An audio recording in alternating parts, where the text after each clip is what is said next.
Uh, so in the last class, we discussed that by proper modifications, a summing amplifier can be converted into an averaging amplifier. Okay. So similarly, by applying proper modification into a summing amplifier, we can construct a subtractor out of it. So today we are going to discuss about what is a subtractor and how it is constructed. Okay. So this is the circuit diagram of a subtractor. It consists of two op-amp circuit. Okay. When we look into the first op-amp circuit, what is this? An op-amp, then R1 and RF1. So input is connected, V1 is connected to the negative terminal. So this is an inverting amplifier. Okay. Now for the second op-amp, here the output of the inverting amplifier is the input of the second op-amp. Okay, so it is fed to the input of the second op-amp. So at the negative terminal, that is inverting terminal, there are two inputs. One input is the output of the inverting amplifier, and we have one more input V2. So here V1 and V2. Then a feedback resistor also. So what is this? This is a summing amplifier. Okay, if we are having two or more input at the inverting terminal, then it is a summing amplifier. So actually a subtractor circuit is a combination of an inverting amplifier and a summing amplifier, and the output of the inverting amplifier is one of the input of the our summing amplifier. Okay, so here if you are considering our first case, input is V1, first op-amp circuit inverting amplifier, input is V1, then what will be the output?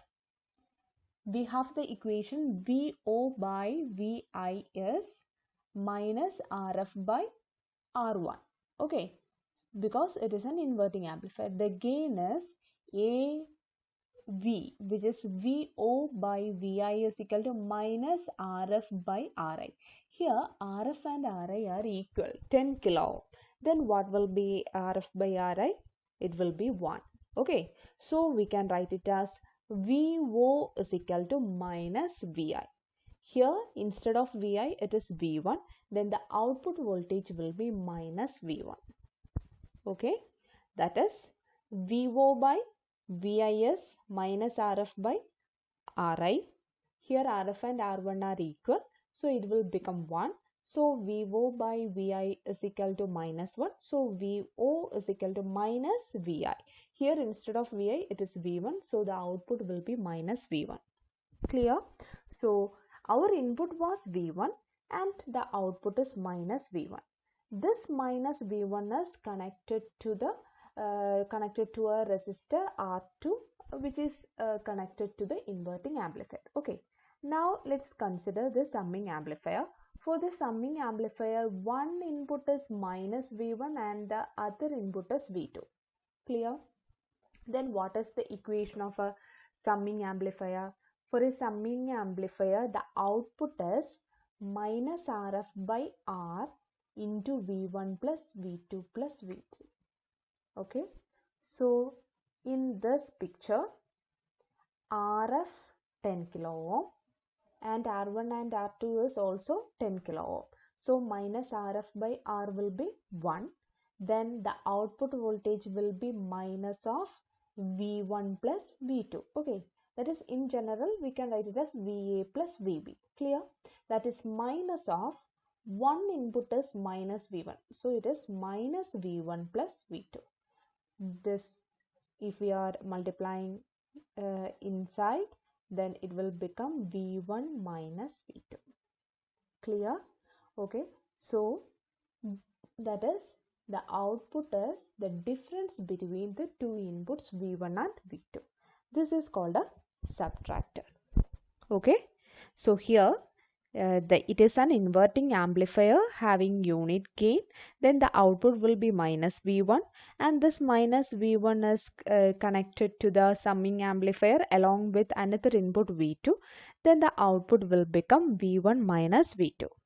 Okay, so that means the output is equal to the difference between the two inputs. That is why it is called a subtractor. Clear? And however, if this circuit is to act as a subtractor, the condition is that the inverting amplifier must have unit gain. Okay, because minus Rf by R1 should be is equal to 1. Both the resistance should be equal. Otherwise, the equation will be different. This output will not become minus V1. Clear? So the condition is this inverting amplifier should have a gain of unity. Otherwise, the output will not be proportional to the difference between these two inputs. Clear? So this is all about a subtractor. Next is how op-amp act as an integrator. So a circuit which performs mathematical integration of an input signal is known as integrator. So already we have told that op-amp is used to do mathematical operations. So such as summation, subtraction, finding out the average of average values, then we have integration and differentiation also. Okay, so here we are discussing how op-amp behaves as a integrator, or how it performs integration of an input signal. Clear? Now the most popular application of an integrator is to produce a ramp voltage. Okay, that is the output voltage of an integrator is a ramp voltage. What do you mean by ramp? Ramp is a linear voltage, linearly increasing or decreasing voltage. That is, it will be a straight line. Clear? It will not be any kind of sine wave or cos wave or square wave. Okay, so it will be a linearly increasing or decreasing wave. Okay, so here this is the circuit of a integrator. It consists of an op-amp, then input resistor R, and instead of a feedback resistor we have a feedback capacitor C. So note that this feedback component is a capacitor, not a resistor. That is the difference. Clear? Then our input is connected to the inverting terminal. So actually this is an inverting amplifier. The difference is that it is not a feedback resistor. It will have a feedback capacitor. Clear? So since this is an inverting amplifier, this will be virtual ground and having 0 volt, and here infinite impedance, so there is no current across these terminals.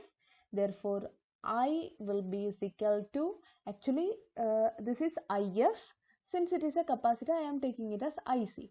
So I is equal to IC. Okay, so the condition is I is equal to IC. Okay, then what is the value of I? I is VI minus 0 divided by R. So I is VI minus 0 divided by R. Then what about IC? So this is a capacitor. We cannot write the equation as voltage divided by resistor. Okay, so we have to find out the current developed inside a capacitor, and we have the equation for current in a capacitor. IC is dq by dt. Okay, then dq is d by dt of what is q? Q is CV. I am taking it as VC, that is the voltage across the capacitor. That is why I have written it as VC. So C into V. Okay, C is constant, taking out, it will be dVC by dt. So we need the equation for VC. Okay, VC is the voltage across the capacitor. So to calculate VC, it will be 0 minus V0. Okay, So Vc is 0 minus V0, the potential difference across the capacitor. 0 minus V0. So Vc is equal to minus of V0. Okay. Then in this equation, C into dVc by dt, that will become d minus V0 by dt. So I am taking minus as outside the equation, outside the differential. Then it will become minus of C dVo by dt, which is the output voltage. Clear? So if we have to find out the current across a resistor, we can simply use V by R equation. But since we have to find out the current flowing through a capacitor, we have to use the equation dq by dt, which is equal to C into dV by dt. Okay. Now let's equate both this equation. I is equal to IC, where I is Vi by R is equal to IC is minus C dVo by dt. Okay. So from this, what is dV by dt will become minus Vi divided by this C will come to the denominator, then it will become minus Vi divided by RC. Clear? So actually we need the value of output voltage. So dV0 by dt is minus 1 by RC minus 1 by RC Vi. We need the value of V0. So V0 will be minus 1 by RC is a constant. So taking outside, then it will become integral of Vi dt, because dV0 by dt will become dV0 is minus 1 by RC Vi into dt, then V0 will be integral Vi dt. Okay. So here this is the equation of the equation of the output of an integrator. So the output is the integral of input voltage. Okay. But here we have a negative sign, that means with an inversion. It will be, the output will be 180 degree out of phase, because this is an inverting amplifier. Clear? So and there will be an additional term also, that is minus 1 by RC. This 1 by RC is a constant which is called a scale multiplier. Okay, it is a constant which is a multiplier. Okay, so from this it is understood that the output voltage grows over a period of time, providing a ramp voltage. So here, as the time increases, the output voltage increases, but it is a ramp. Why? Suppose if Vi is a constant, if Vi input voltage is constant, this equation will become minus 1 by RC Vi into integral dt will be T. Okay, so Vo is equal to a constant into Vi into T. That means Vo and Vi are proportional to each other. So that is the equation of a straight line. Okay, so when Vi is a constant, this equation will become equation of a straight line. That is why we have told that the output voltage, it depends on time, that is it grows over a period of time, but it is a providing a ramp voltage. The voltage will be a straight line. Clear? Let's take an example. That is, this is the integrated circuit, and R is 1 mega ohm and C is 1 microfarad, and input is taken as 1 volt. Okay, now we have to find out the output. Output is minus 1 by RC integral Vi dt. Okay, now I am taking the value of minus 1 by RC, the value scaling factor. 1 by RC is 1 divided by 1 meg into 1 micro will be 1. So minus 1 by RC will be minus 1. Okay, so it will become minus 1 into Vi into integral dt as T. Clear? So when t is equal to, if I am taking t as 1 second, then it will become minus 1 by RC into Vi is 1 volt, 1 into 1, which is equal to minus 1 volt. Okay, that is, if our input is 1 volt, which is a constant value, then the output will be minus 1 volt. So if it is in 0 volt, then it will come to minus 1 volt, and this minus 1 volt is achieved only when t is equal to 1 second. Okay, so in between it is decreasing the voltage. When t is equal to 1.1, 0.2, 0.3, the voltage will be decreasing, and when it become 1 second, the voltage will reach a value of minus 1 volt. Clear?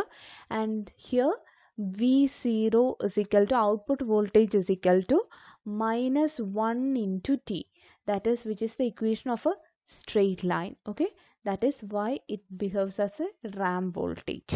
Clear? Now suppose if we are taking this R is equal to 100 kilo ohm, instead of meg it is 100 kilo ohm, then what will be minus 1 by RC? Minus 1 by RC will be minus 10. Then this will become minus 10 into Vi1 into t. Integral dt will be t. Okay, that is, when at 1 second the output voltage will become minus 10 volt, and in between it will be a straight line. Clear? This is how a ramp voltage is produced. And remember one thing, that the output voltage will be a ramp only when our input voltage is fixed, a constant. Okay, so next one is the critical frequency of a integrator. And there is one disadvantage in the case of this integrator, and that is that it have no feedback at 0 hertz. So 0 hertz means not 0 hertz, actually at low frequencies. At low frequencies, when the frequency is 0 hertz, means it is completely DC. Okay, not AC. And if the frequency is very low, then you know that the impedance of the capacitor will be 1 by 2 pi. The equation for impedance of capacitor is 1 by C omega, that is 1 by C into 2 pi f. If the frequency is very low, the impedance will be very high. Okay, so at 0 hertz the impedance will be infinity. That means there will be no feedback in this circuit. Okay, so the integrator cannot be used as a for a low frequency applications. Clear? So to overcome this disadvantage, we are, instead of a capacitor, in addition to the capacitor, we are connecting another resistance RF parallel to the capacitor. So actually we have two feedback circuit, one is a resistor and one is a capacitor, and resistor is RF, called feedback resistor. It is used to provide increased stability for the circuit. Clear? Then you know that in all amplifiers there will be, so in circuits, when we use circuits having RC networks, then there will be a critical frequency. So all integrators will have a critical frequency FC, below which they do not perform integration. Okay, if the frequency is less than this FC, it will behave like a simple inverting amplifier. Actually this is an inverting amplifier, and the difference is that we have an additional feedback capacitor here. Okay, so if our frequency is less than the critical frequency, then this capacitor won't work, and this will behave like a simple inverting amplifier. Okay, so to perform as an integrator, there will be a critical frequency whose equation is Fc is equal to 1 by 2 pi RFC, where RF is the value of the feedback resistor. Okay, so only above this critical frequency the circuit will behave as an integrator, otherwise it will be just a inverting amplifier. Clear? Now uh, let's take this example, that is, this is an op-amp integrator and our input is a square wave input. Normally for an integrator we are always using a square wave input. Okay, we have to find out the output voltage. So here R is 100k, feedback capacitor is 10 microfarad, and input is a square wave having maximum voltage 1 volt. Okay, so our equation is VO is minus 1 by RC integral VI dt. That is minus 1 by RC, where the value of R into C is, R is 100k and C is 10 micro, RC will be 1. Then output will be minus 1 into VI dt. So this is the equation of a straight line. We are taking VI outside because we will get ramp voltage only when for a constant value of VI. So taking this condition, that is from 0 to 1 second, for this time period we have VI is equal to 1 volt. So in this equation, minus 1 into integral dt. Integral dt is t, which is equal to 1 second. So it will become minus 1 into 1, which is minus 1. Okay.